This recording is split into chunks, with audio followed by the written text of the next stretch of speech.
বন্ধু, টাকা থাকলেই সব জায়গায় আসা যায় না। নিয়ত আর আল্লাহর রহমত, আল্লাহর দয়া থাকা লাগে, ঠিক আছে? তো আল্লাহর দয়া আছে বলেই আমি এই যে দুনিয়ার শ্রেষ্ঠ মানব, মহামানব, আমাদের প্রিয় নবী হজরত মোহাম্মদ সাল্লাল্লাহু আলাইহি সাল্লামের রওজা মোবারক মসজিদে নববী অর্থাৎ নবীর মসজিদ, তার ঠিক পাশের চত্বর, এই যে এত সুন্দর দৃশ্য, এখানে আসতে পেরেছি।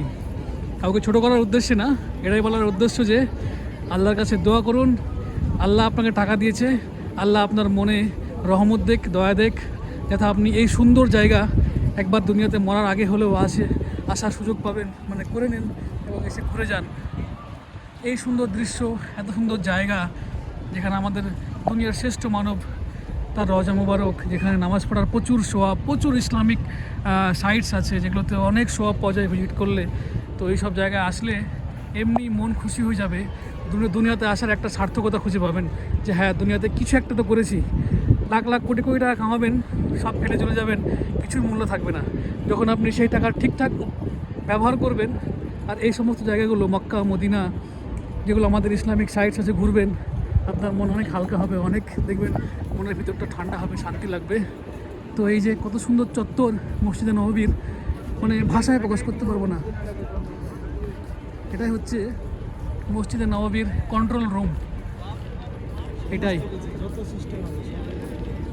এখান থেকে পুরো মসজিদে নববী কন্ট্রোল করা হয়। আর এই মসজিদে নববীকে কেন্দ্র করে আশেপাশে যে বড় বড় বিল্ডিংগুলো দেখছেন, এগুলো প্রত্যেকটা হচ্ছে একটা হোটেল, 5 স্টার হোটেল সব। তো এগুলো প্রচুর মেহেঙ্গা আশেপাশে। এটা হচ্ছে মিউজিয়াম, এখানে অনেকগুলো মিউজিয়াম আছে। এই একটা মিউজিয়াম আছে, আমার ওই যে কারো দুটো মিউজিয়াম আছে, মানে মসজিদে নববী চত্বরে। তো অনেক কিছু আছে এই মদিনাতে। চেষ্টা করবেন, যার পয়সা নাই আল্লাহর কাছে চাইবেন আল্লাহ যেন পয়সা দেয়, এখানে আসতে পারেন। আর যার পয়সা আছে সেও মনটাকে নরম করবেন, আল্লাহর কাছে দোয়া চাইবেন যেন আল্লাহ আপনাকে এখানে নিয়ে আসে। অ্যাটলিস্ট আপনার টাকাটার সঠিক ব্যবহার হবে, আপনার অনেক মনটা ভালো লাগবে। চাইলে আপনার পরিবারকে নিয়ে, মা বাবাকে নিয়ে আসবেন। এত সুন্দর দৃশ্য, এত সুন্দর মানুষ, সারা দুনিয়ার মানুষ এখানে আপনি দেখতে পাবেন। আর প্রত্যেকের যে আল্লাহর প্রতি টান ভালোবাসা, নবীজির প্রতি টান ভালোবাসা, প্রত্যেকের চোখে মুখে আপনি ছাপ দেখতে পাবেন। মানুষ উন্মাদ হয়ে আছে এখানে আসার জন্য।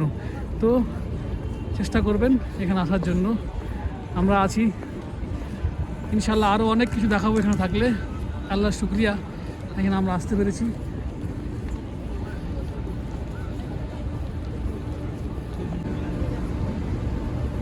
মসজিদে নববীতে যারা লুলু মার্কেটে যেতে চান, এই যে এটাতে নামবেন, এই টাওয়ার 2 লেখা, তার পাশে নিচে লিফট আছে, এটাতে নামবেন।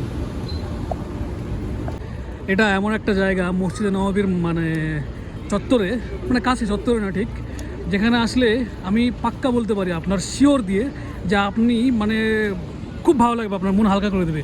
এই দেখুন সামনে মানুষ গোল হয়ে বসে আছে এখানে ঘাসের ওপরে।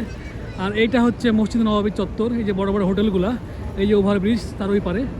আর তার ঠিক এই পাশে এই জায়গাটা, এইখানে এই দিকে আছে বিলাল মসজিদ, তার এই দিকটাই। তো এখানে দেখুন মানুষের মার্কেট, দেখুন কী পরিমাণ মার্কেট আর কী পরিমাণ মানুষ জড়ো হয়েছে। সামনে জলের ফোয়ারা, এই যে নতুন গাছগুলো দেখতে পাচ্ছেন, এখানে নতুন মার্কেট হয়েছে। তো এখানে আসার পরে মানুষের এতটা মানে মন হালকা হয়ে যাবে, ভালো লাগবে যে আপনি এখানে আসলেই বুঝতে পারবেন। এত সুন্দর জায়গা, এত মানুষ, সারা দুনিয়ার মানে বিভিন্ন প্রান্ত থেকে মানুষ এসে আপন আপন এখানে আল্লাহর কাজে এসছে। কেউ উমরা করতে, কেউ কাজ করে, বেশিরভাগ মানুষ এখানকার উমরা করতেই। আর যে বিল্ডিংগুলো দেখতে পাচ্ছেন, এর ম্যাক্সিমাম বিল্ডিংগুলো হচ্ছে হোটেল ভাড়া দেওয়া হয়। কারণ আমি এখানে আমার রুম ভাড়ানোর জন্য আমি খুঁজেছি। তো এই চত্বরটা পুরো ঘুরেছি আমি। এখানে প্রচুর দোকান, হোটেল, সোনার দোকান, খাবারের দোকান, আপনার কাপড়ের দোকান, সব কিছু পাওয়া যায় এখানে। মানুষ দেখুন এখানে,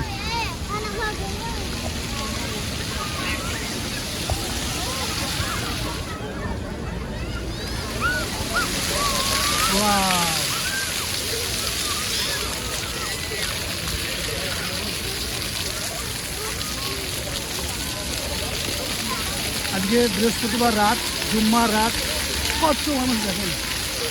ওয়াও, নাইস। এই যে ওয়াও,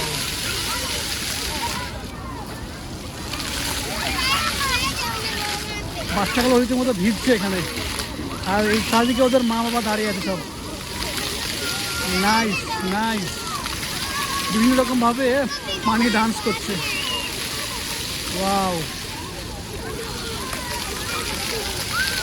ওয়াও,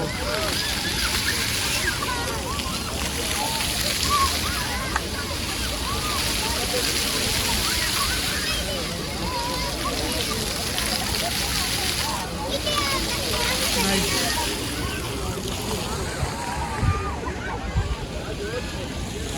দারুণ জায়গা ভাই, মন খুশি করার মতো জায়গা।